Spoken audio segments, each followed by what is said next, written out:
Ferguson braces for a grand jury decision. It's Tuesday, November 11th, and this is now.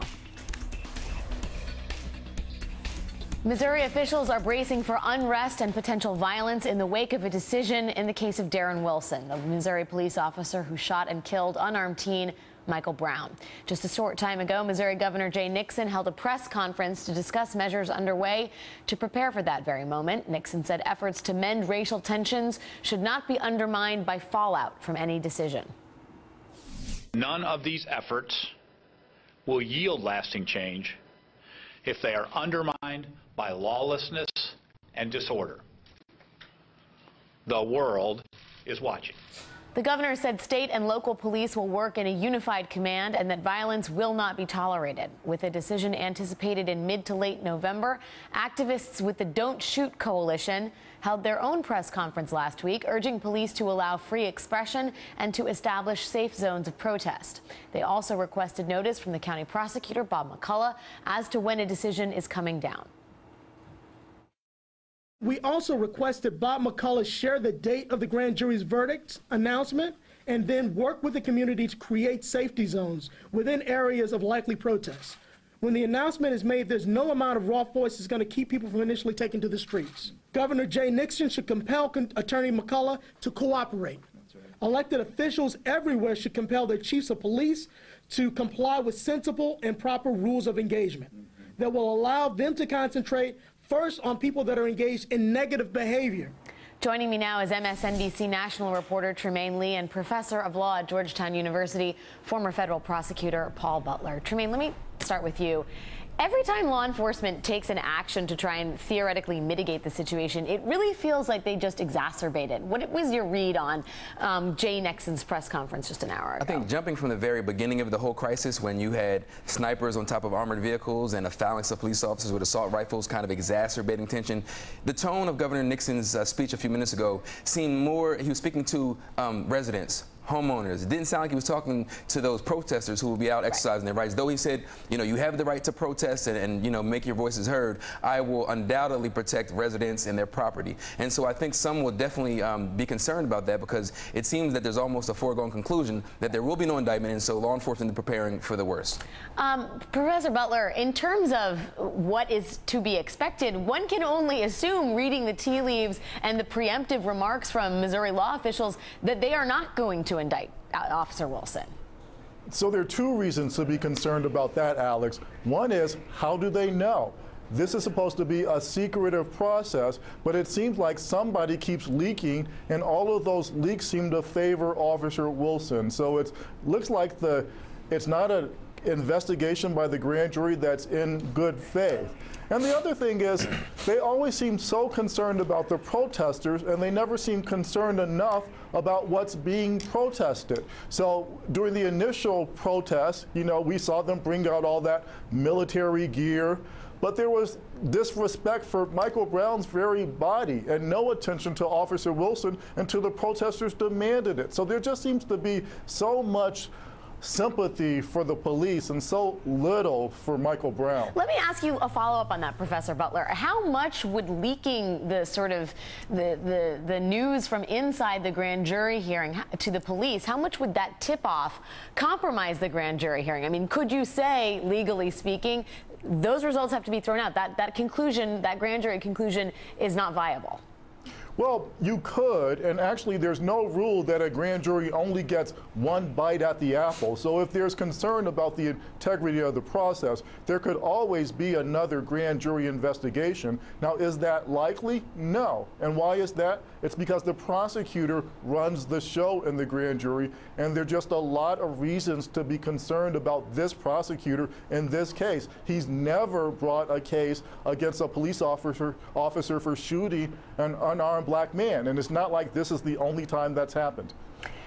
Tremaine, you were on the ground in Ferguson and know well the dynamics at play between members of the community, shop owners. The Wall Street Journal reports this week that Brian Krieger, one of the local shop owners, the American Board Up, one of the folks that actually supplies materials for construction, said that we've been doing board ups for probably the past month. The phone has been ringing off the hook.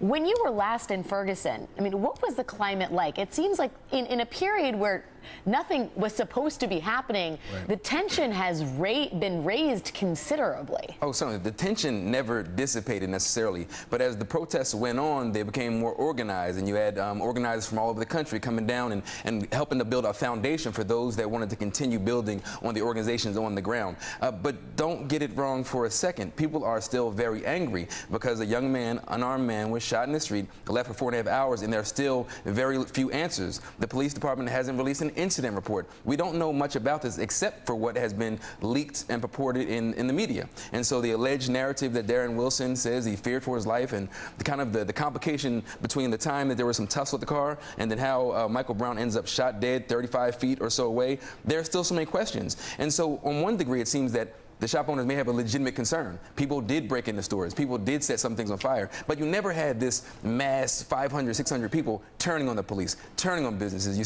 just definitely never had that. Professor Butler, in terms of the free expression, that's been an issue of contention in Ferguson. We know from weeks ago that there was a no-fly zone established over Ferguson in large part to keep the media, the news choppers out, to not let the American public see what was happening on the ground. As we played at the beginning of this segment, there are local protesters, national protesters who are saying freedom of expression must be preserved in this environment. How much do you think that becomes a point of litigation in the wake of whatever verdict is handed down? Well, Alex, it already has. So a few weeks ago, a federal judge said that the rules that the Ferguson police were using to regulate the protesters were unconstitutional.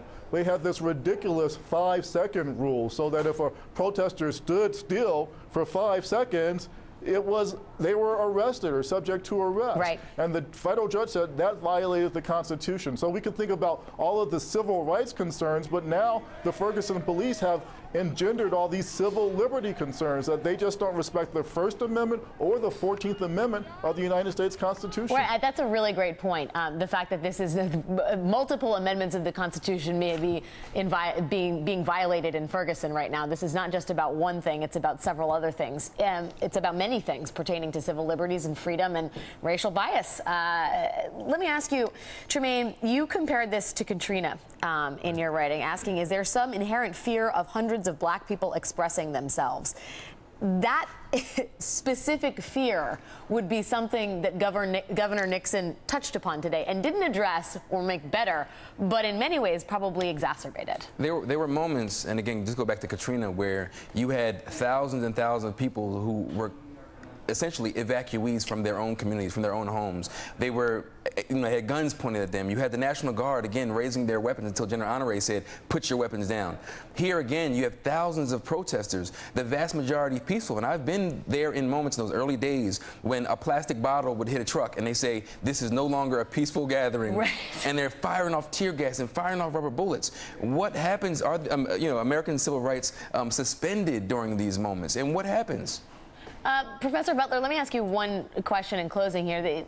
If there are no charges filed against Officer Wilson, we know that there are some civil cases. Do you think that this case continues in other forms and other iterations, or is the grand jury's verdict the sort of final word we have on justice for Michael Brown? You know, Alex, I think we're seeing in Ferguson not so much a moment, but a movement.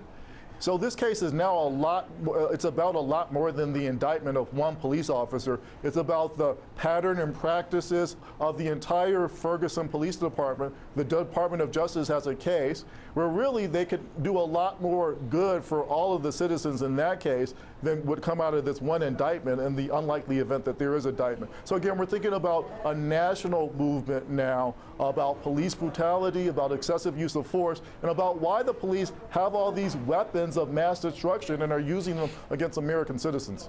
Yeah, Ferguson has blown wide open a number of very serious and troubling developments in our criminal justice system and justice system. Tremaine Lee and Paul Butler, thank you guys both for your time and thoughts. Thank you. Great to be here.